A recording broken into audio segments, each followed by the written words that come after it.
Welcome to Bastard Quest. I'm the Game Bastard Kyle. I'm Todd. This here's Corey. This is Austin. Calm down. We're playing the Wild West RPG known as DEADLANds. It takes place in a weird west. It's a spooky western. Yeah, our characters are hunting down bail jumpers and no, mostly fighting monsters. So far, we've shook down a prospector. That's pretty much it. Killing it. That's every Wild West We movie. did infiltrate a gang, Yeah. and then immediately were confronted with an abomination. Yeah. So if you're just listening to Bastard Quest for the first time, roll back one episode where we start our Deadlands adventure, then come back here when you're caught up. Austin, who are you playing? I am Vincent Kellogg, otherwise known as Vince Kill. Nope. Just Vincent Kellogg. And it says right here, Kyle, there is a space this time for nicknames. Yeah. I haven't had a nickname in ages. It's been so many games since I last had one. I don't even see anything in the space on your sheet. Corey, who are you playing? Colostomy Dave. Yep, moving on.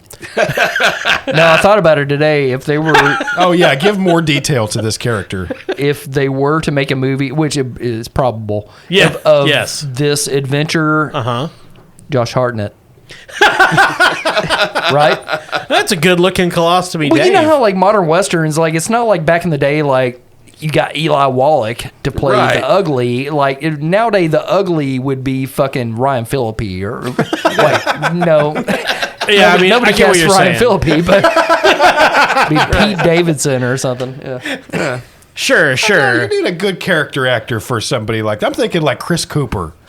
Or Ryan Phillippe. Yeah, it's like when they're doing a Beauty and the Beast movie, and one character's always saying something along the lines of, "I don't know how they could ever love me," and they're the most gorgeous person you've ever seen with a slight blemish. Right. Actually, speaking of Beauty and the Beast, Dan Stevens would absolutely play Colostomy Dave. Okay, I'll take Dan Stevens. He's a handsome Hollywood guy that's just fucking weird Sweet. also. Like, I love it. Cool, you can have Josh Hartnett. What's he done lately? Todd, who's going to play your character, and who is your character? My character is Claiborne Crackity Jones. He likes to go by Crackity. That's a great nickname, Todd. Thank you. Fuck you, Kyle. Trying to think who would be a good actor to play. Yeah, Robert Zadar's dead. Like a Randall Tex Cobb type. Also dead. Oh, is he? Oh, very. Oh, It's gotta God. be, right? What about John Goodman? Yeah, John Goodman. Yeah. Ah, he's too old. They could de-age him, I guess. Yeah, it's Jeremy Renner. Let's get over it. You're right. This is. We really should think about the logistics Yeah, of let's this. move on. But Renner is Because this is tiny. going to be high budget. Yeah. Once Bastard Mania catches on. Oh, man. Yeah, I mean, they're not even going to get that Junis Satomu guy to play Farnar. They're going to get somebody better Yeah. and American. I think Crackity is John Cena. Yeah, it's going to be Victor Wembanyama is going to play Farnar. Glad we played this game. Well, we have to factor in the possibility that there's always like one of those like Hollywood golden boys that gets shoehorned into every movie. First it was Sam Worthington, and then it was what's that other one, Corey? Vic Tayback. Right? Yeah, that's it. Okay. Glad we're playing this. Yeah. I mean, we really need to think about this because when we get big, we need to start thinking about Sure, we want to have this discussion our now, demands. Before, I'm going to go ahead and contact Josh Hartnett's people. just get it on his calendar. Yeah, who's playing the worm? Shai Hulud, right? I was thinking Randy Newman. He's dead. Mary Hill, you will be the Stan Lee of this cinematic universe. Ah, yes, the linchpin. All right, I got it. Vince Vaughn. He's big and dumb. Yeah, I like that. Yeah, cool. Yeah, he's dead though.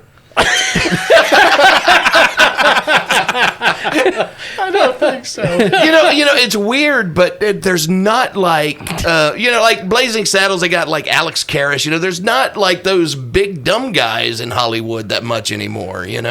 Oh, Jeremy Renner. He's 4 foot tall, Corey. Yeah. Well, but if When he's coming at you, it feels more like 5. With a knife in his teeth and hunger for blood. Oh yeah, I see Jeremy Renner. I do think Mongo. Yeah, listen to that album. He was, of course, cast as the treasure worm in this adventure because his leg was still injured. Just picture the worm in this episode as played by Jeremy Renner. Yeah, he's just crawling around, unable to reach anything. Yeah. Oh, wait, the obvious answer was right there. I'm sorry, guys. Crackity Jones will be played by Ethan Suplee. Okay, yeah, that's great. Yeah. He's dead.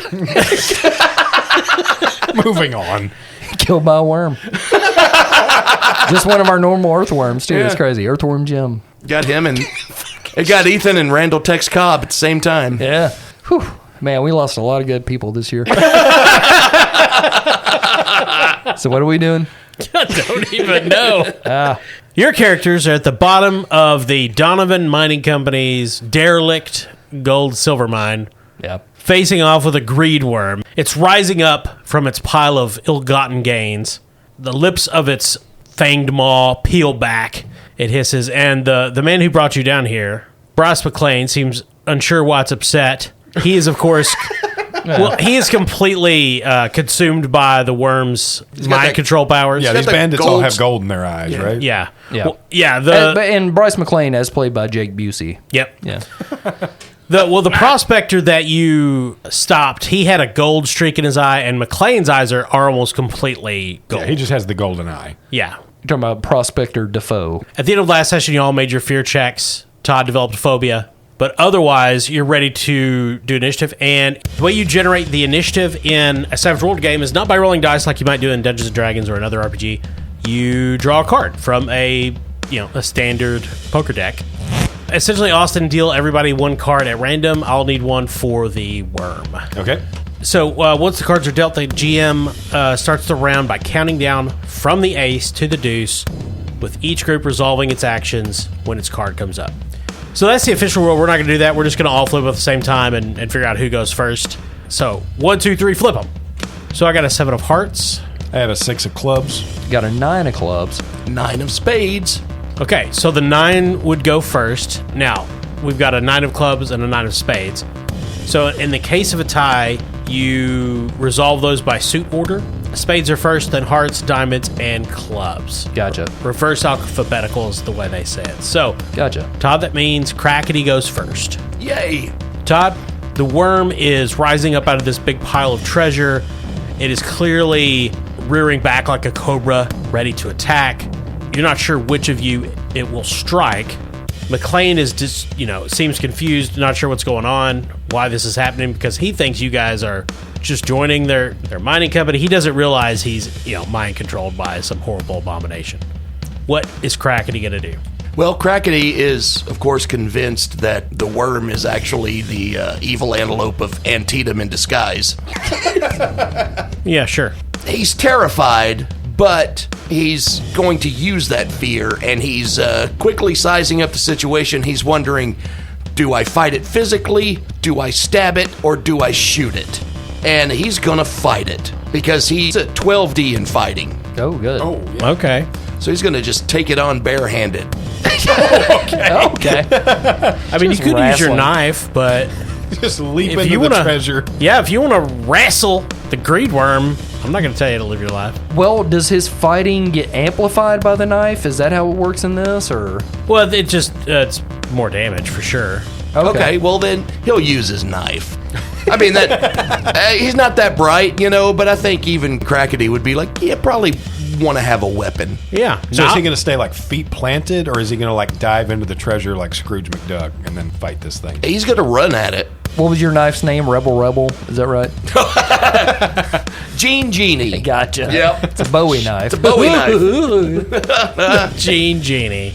He looks at the worm and says, let's dance. Hey. All right. So what you're trying to beat is its parry, which is 5. So that's a D12 and a D6.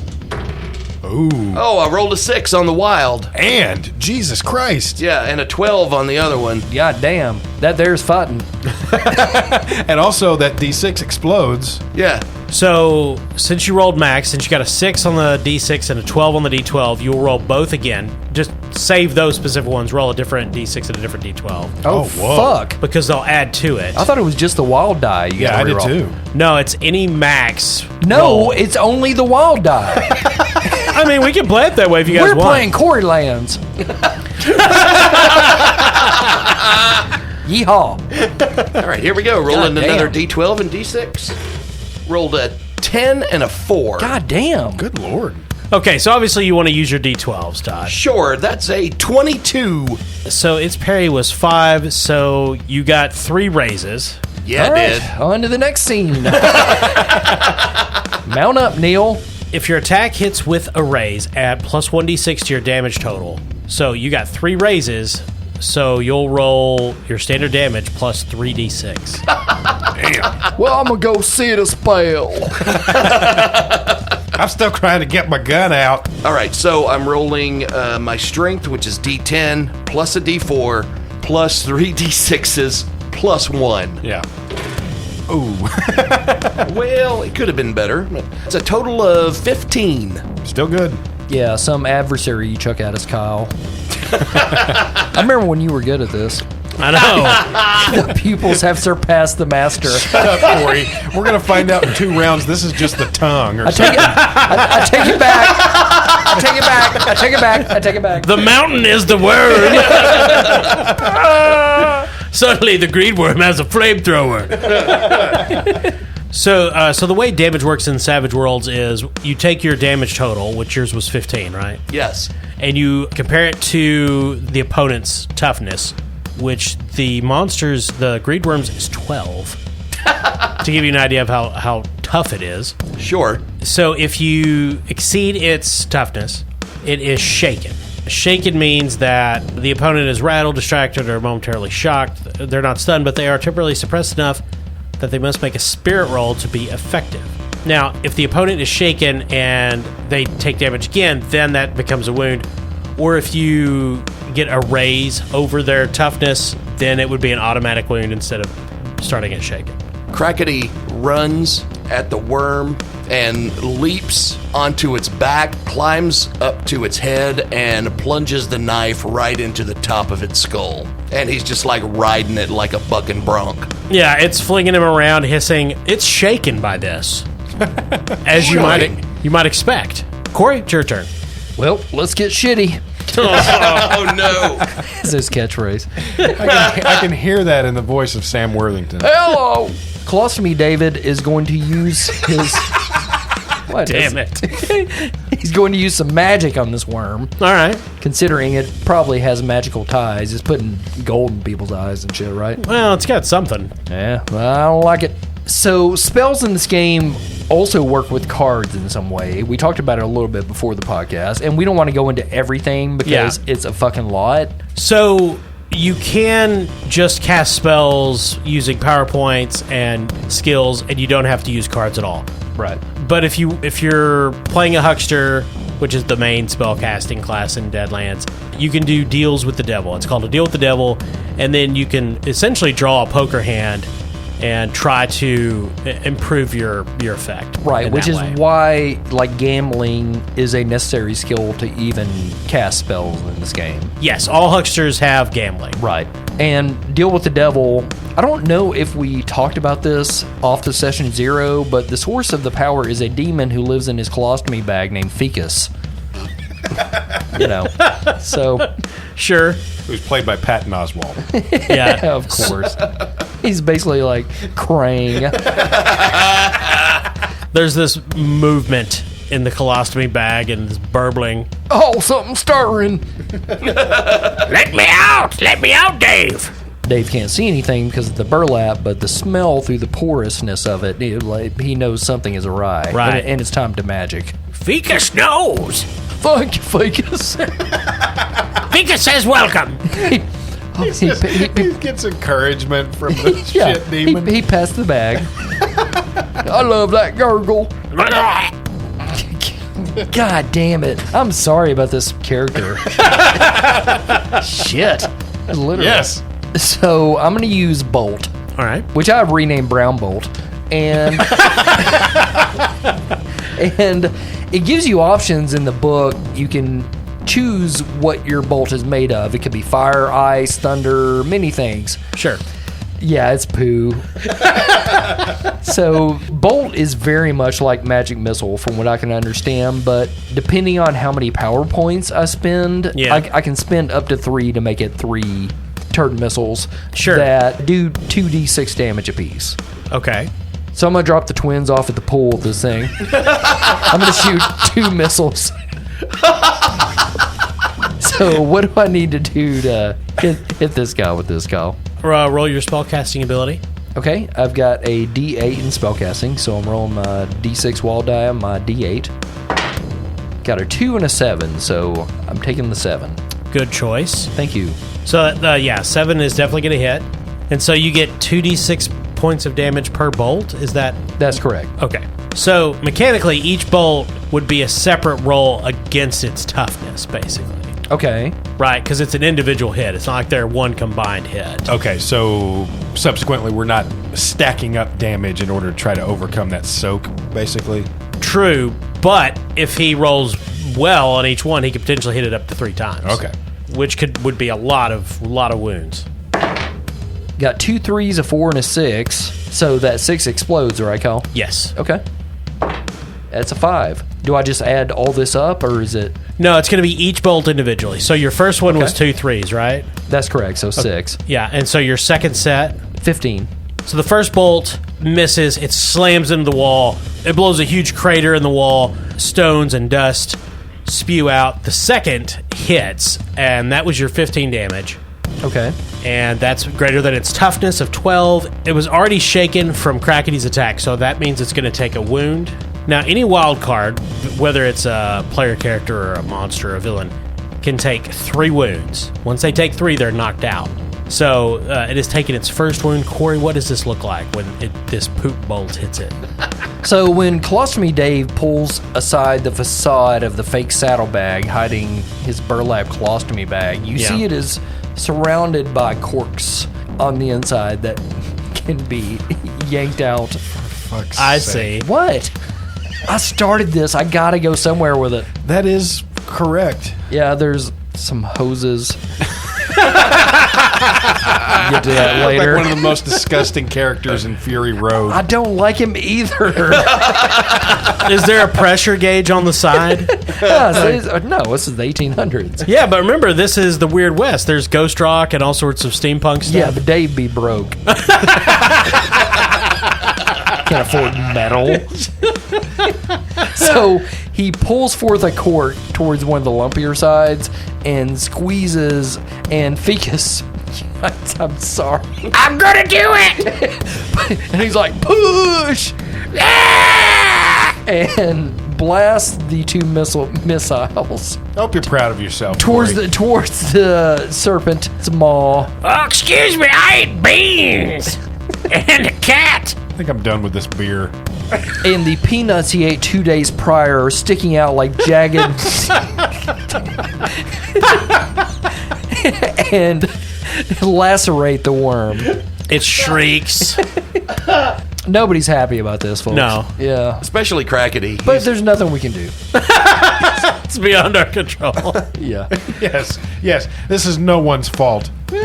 It's fate. Yeah, at least it's not pee. Well, it's going to be hard to follow that up. But the worm is going to try with its fighting of D6.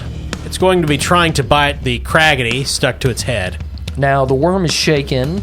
It is shaken. And wounded. The wound adds a -1 to its rolls. And shat upon. Oh, that's right. So it's got to make a spirit roll before it can potentially attack it. I think all of our spirits have been lowered.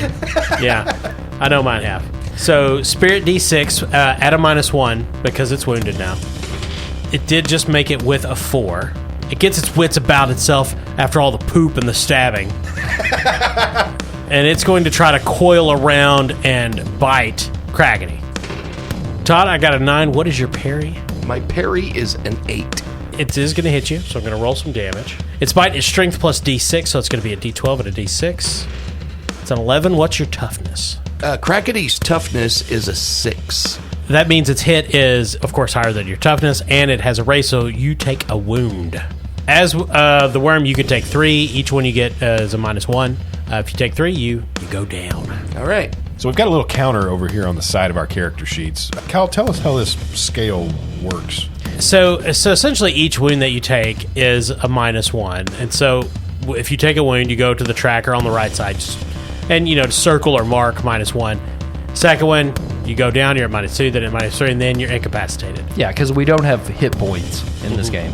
Yeah, we've got wounds and fatigue, both of which can lead up to being incapacitated. I got shit points. And then, God damn it! Why does your character have a colostomy bag? I don't know. Yeah, I'll tell you what. The name Colostomy Dave, we've been thinking about playing this game for so long. Yeah. The name Colostomy Dave came to me months ago. And I thought it was funny for a Western guy.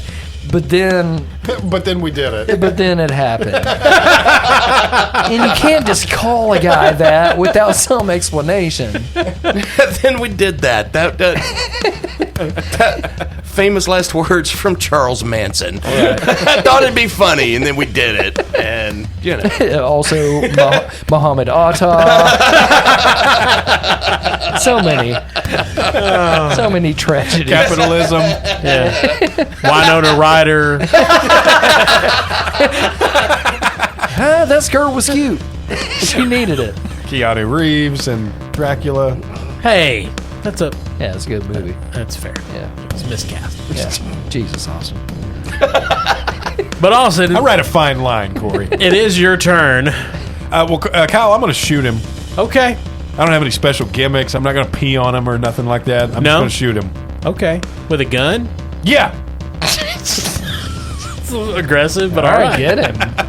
Jesus. So I'm going to use my Colt Navy, and as one of his hindrances is vengeful, Vince Kill, even though he has no ties to any of these miners or these bandits, he's already very angry that this worm has possessed and taken control of these poor people's minds. So he dives toward the treasure pile, firing his gun in bullet time.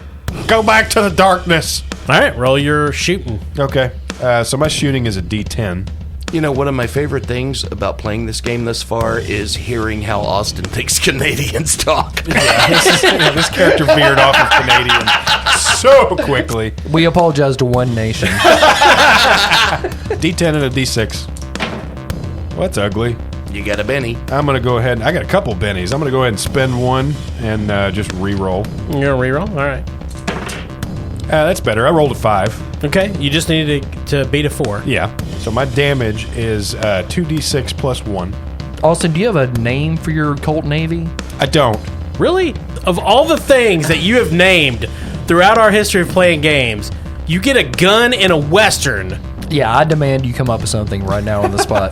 How many characters have you given a nickname that we completely ignored? Yeah, but those were characters. This is... I'm not... Oh, so the guns in a Western aren't characters? Yeah, so I've got a name for my gun. It's Davey, who's still in the Navy. Okay. And probably will be for life. Okay. Yeah. Are you happy you asked me, you fuckers? Yeah, I'm kind of regretting that now. Yeah. Is your other gun named Goliath? It is. Okay. Just because I enjoy that stop motion. If I had a Colt Navy, I'd just name it Bean. God is everywhere, Davey. I'd name it Captain William Tinkle. Okay. All right, roll your damage. Okay. Oh, there's a 6. That explodes. A total of 8 damage. So its toughness is 12, so the bullets are just embedding in the thick hide, but you get the impression they are not penetrating. All right, so Austin, deal out the cards. Okay. All right, flip them. I got an ace. I got a 9 of diamonds. 10 of clubs. Queen of diamonds. So the worm goes first. So the worm shakes its body. It's going to try to hurl Crackity against the wall. However, it does not... It only rolled a 5. It does not beat your parry. Crackity's hanging on, swinging from side to side. Austin, it's your turn. Vince Kill is going to fall back and get some distance and go prone, pull his Winchester 73, which doesn't have a nickname because it's already named after a wonderful fucking movie. Shooting's D10 and a D6. Ooh, there's an 8. Okay, that's a hit with a raise. I rolled a 15. Okay, that is enough to shake it. The Winchester barks loud in the corridor of the mine. The blast hammers into its side. It screeches, so it is shaken on its next turn. Corey, it's your turn. I'm going to leave. Yep. I think we'd all prefer it. Good after the move. display you've made so far. I don't want to add any more. So in my gear, I've got a whistle. Sure. Can I throw the whistle in my mouth and be blowing on it as I do another action, like in Thunderdome? Yeah, I'd let you blow the whistle as a free action. Would it just be fun for everybody, or would it do something? Depends on what you intend for it to do. Obviously, it's going to make a sound like a whistle. Right. I want to attack his worm hearing. I don't know how worms hear, or if they even do hear. Does it do anything, is what I'm saying. It potentially could. So, well, describe your whistle. Is it shiny or gold? What does it look like? I mean, it's your everyday whistle, but I'm pretty sure when the whistle was invented, it's never been improved upon. Agreed. So, like, what are you looking for here, Kyle? Well, so this creature is easily distracted if any tests against it are using shiny trinkets like gold coins, silver spoons, anything that would catch the light, scintillate. I mean, it's a shiny whistle for damn sure. And it's in the mouth of Josh Hartnett. I mean, surely that. Does Colostomy Dave keep it finely polished? Oh, absolutely. He's got to keep right. one thing clean. Then you get a +2 because it's easily distracted by this trinket. Okay, thanks. Colostomy Dave is going to cast Burst, which he has renamed Brown Burst. Okay. Yeah. Sensing a theme. Yeah, there's only one color he's got. It costs 2 power points to use. All right. Its range is a cone. And you can make it a shower of whatever you want it to be. Corey, inside stop that it. cone. I didn't write this goddamn book. Okay. So yeah, sparkling grape juice rains down. Thank you. But it literally in the book it says shower and bathes its target. Oh, no. You know, they offered lava as an option. Oh, can I make it hot? Yeah. Okay. Of course. It's hot, you know what. Oh, God. Tired of saying and finding synonyms. So this says target makes agility rolls versus my arcane. On a fail, it takes 2d10 damage. So is this just an opposed roll? Basically, yeah. You're going to roll your spell casting, and it's going to roll its agility. And Todd is also going to roll his agility. Oh. Yeah. Crackity's been covered in shit before. It's fine. Yeah. Flaming? Corey, you'll roll your spell casting. Todd and I will roll agility. Okay, I've got a d8. D10 in agility for Crackity. And Corey, you're rolling at a +2 because you distracted it with the whistle. Cool, thanks. I'm not happy about this. I'm going to use a Benny All right. to re-roll. Okay, got a 6 on my wild die, so I'll roll another here.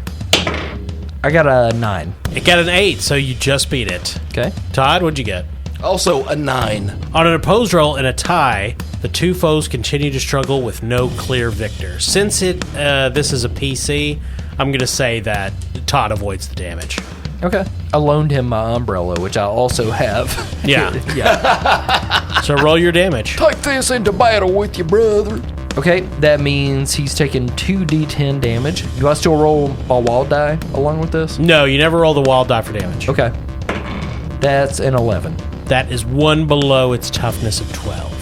Fuck. So, Corey, you can describe this fecal firestorm.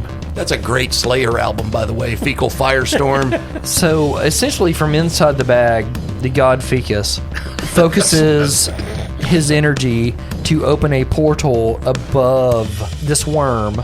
In a cone-like structure, rains hot magma poo upon the two of them, and it doesn't do anything. That's not true. All the treasure's covered in shit. Okay, well, The worm no longer wants it. right. Yeah, there's flaming turds. The worm drops. The worm flings Crackity off, and it recoils, rolling out of the treasure pile that's now covered in feces, and is trying to slither away down the corridor of the mine. Todd, it's Crackity's turn. So Crackity stands up. He reaches into his pocket, pulls out a potato, says, "All right, Potato Pete, what should we do next?" And he hears Potato Pete say, It's time for two boom. So he draws his double barrel shotgun, and he's going to shoot the worm. Alrighty, roll your shoot. So my shooting is a D8, and since I'm using two boom, I get a +2 added to that. So rolling a D8 and a D6. Oh, that's an 8 and a 6. God damn. Nice. Well, roll another set. Crackity MVP tonight. When you don't have to rely on turds, you're... That's another 6 God damn. and a 7. So I roll one more D6. Yeah. And that's a 4. So on my D6s, I have a total of 16. That's higher than the 15 on my D8s. All right, overachiever. So yes, that's 3 raises, right? So the damage on the shotgun is at short range, which is what you're at, is 3d6. If you're doing double barrels, it's +4. You get extra damage for the raises. For each raise? No, we did it wrong before. No matter how many raises you get on the attack, you only get an extra d6 of damage. Okay. So it'd be 4d6 plus 4 damage. Okay, the damage roll was not as successful as my shooting roll, so I'm going to spend a Benny Okay. and re-roll. Okay, so I have a total of 19, but I did roll a 6. Does that explode? I believe so, yeah. And that's a 2, so total 21. So many things explode in this game. Tell me about it, dude. 2 raises on the damage. So Todd, you can describe what it looks like when Crackity puts the worm down. So he raises two boom, and he says, "Hey, you evil old antelope, you come out of there just like you need to come out of my dreams." And into my car. Which I'm going to invent one day. He's had dreams about those too. And Crackity begat a son named Henry Ford. The worm turns to him and opens its mouth, and Crackity fires both barrels into its maw, and his head explodes in a shower of viscera and, let's be honest, shit. Wow. Yeah. The husk of the worm collapses with a wet splattering sound. And create so many more worms, right? No, it is dead. It is just dying into horrific scent. Meanwhile, you guys see Bryce McLean is huddled in a corner, convulsing. That was the mine boss, in case you forgot, in all the excitement. Oh, what's the matter with the bandit? I think I know what's happening, Vince.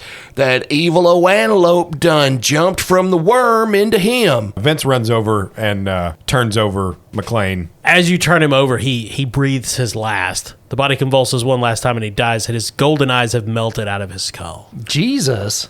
Okay, I stopped blowing the whistle. Sorry. Immediately starts playing taps. You guys have defeated the greed worm at the bottom of the mine. What do you do next? So was Bryce the only one with us? Did the prospector come down, or are there any other of his minions around? Or No, nobody else came with you. Just Bryce brought you down. He was doing the new member initiation, or so they thought. Well, come on, let's go up and see if anybody else survived. yeah, I guess the first step is to see if the prospector who had a bit of gold in his eye and any of the minions have also melted. So you take the Ghost Rock powered elevator up to the main level. You get out and you hear moaning and groaning. You do see some dead bodies, but you also see miners that are alive in various states of distress, holding their eyes. Some are bleeding, some just look disoriented. The one that guided you, Russell, he just had a small streak of gold in his eye, so he walks up holding one eye. You can see there's blood trickling out from beneath his palm. What's going on? Who are you fellas? You ever consider getting an eye bag? I don't know what that is. It's gross. What's going on? Last I remember, I was home about to go to a shift for the mine, and then I just was here, and everybody's eyes were bleeding. My eye was bleeding a little bit, and Well, you're all right now. We killed the monster down in the mine. I'm Canadian. monster. And you talk to him a little bit. He just seems completely disoriented, has no idea what has been happening the last few days. So who's the real boss around here? Was it Bryce, or do you have a foreman? Well, that'd be Bryce McLean. He was the head of the... No, beyond him, who owns the mining company? Well, I'd be Mr. Donovan. Well, he's up in Boise. So what are you thinking here, Corey? I mean, When we first got here, I just kind of assumed an already operating mine was just taken over by this creature. Are you thinking there is something untoward going on with the leadership? Right. I'm basically trying to make sure that there isn't some rich, smarmy asshole who made a deal with some eldritch god of some kind. Well, I mean, the odds of that are pretty high, so I'm good going on this mission. I've played these games. Yeah.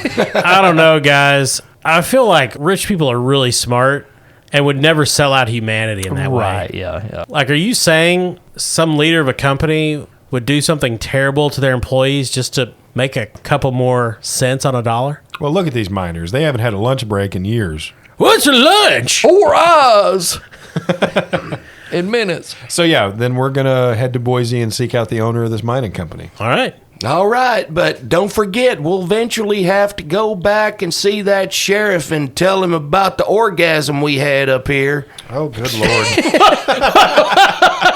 I miss that. You don't want to know where that juice comes out of my body. Yeah, you're right, Crackity. We replaced the wang of crime with the long dick of the law. Once again, I am Canadian. I'm disgusted by this talk. Let's saddle up, Potato Pete. We got more adventures on the wide open range. So the three of you saddle your horses, gather your supplies, and begin the long ride back to Boise to deal with Mr. Donovan. As the sun sets. Well, of course, it's a Western. Yeah. Oh, here come the night terrors. Yeah, I also have sleeping problems. I would imagine. Yeah. Really? You guys are just on your last legs, all of you. The horses are actually healthier than all of us. So much healthier. Neil's got eczema. All right, so we'll pick up next week with your arrival into that lawless den of iniquity known as Boise, Idaho. They call it Wet Boise. Yep, Yeah. they do. For many reasons. I hate this game. You did this. I didn't do nothing. We just put it in the Old West. Yeah, I did. I mean, Colostomy Dave could fit into any universe we played.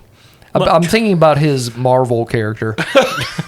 I'm thinking about his Good Society presence. Oh, no. He would have been probably pretty unremarkable in our Good Society game. Nobody's reading those epistolary letters. Well, hey, thanks for listening to this week's episode of Bastard Quest. We will be back with more Deadlands.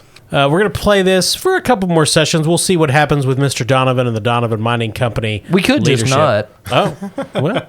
I mean, And if you were enjoying this episode and you were listening, you're thinking, man, when they roll those dice, that sounds fantastic. How can I get dice to sound like that? Well, here's what you do. You get on... that is a major concern of most gamers. Like, dice just don't sound right. You get on your computer or your mobile device and you go to NorseFoundry.com where you can find all manner of dice made from all manner of material, and they are extremely beautiful. They're just like little works of art, and when you check out, after you place your order, enter the promo code CHAM, that's CHAM, and receive the Bastard Quest 10% discount. That is NorseFoundry.com. Wait, mine just broke. What the fuck? Only 10% of it broke. Well, you rolled the Horse Foundry dice. Oh, God damn it. That's the place where they make dice out of I horses. wondered how I caught eczema. Norse Foundry, get you some dice that sound like this. Also, thank you to our sponsor, Barrel and Bond, 100 Broadway Street in beautiful downtown Paducah, right there on the banks of the Ohio River. The bathrooms are fine there. Nothing untoward's ever happens in there.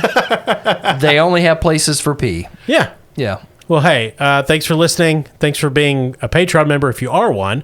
If you've ever left us a review or messaged us on social media, we do appreciate it.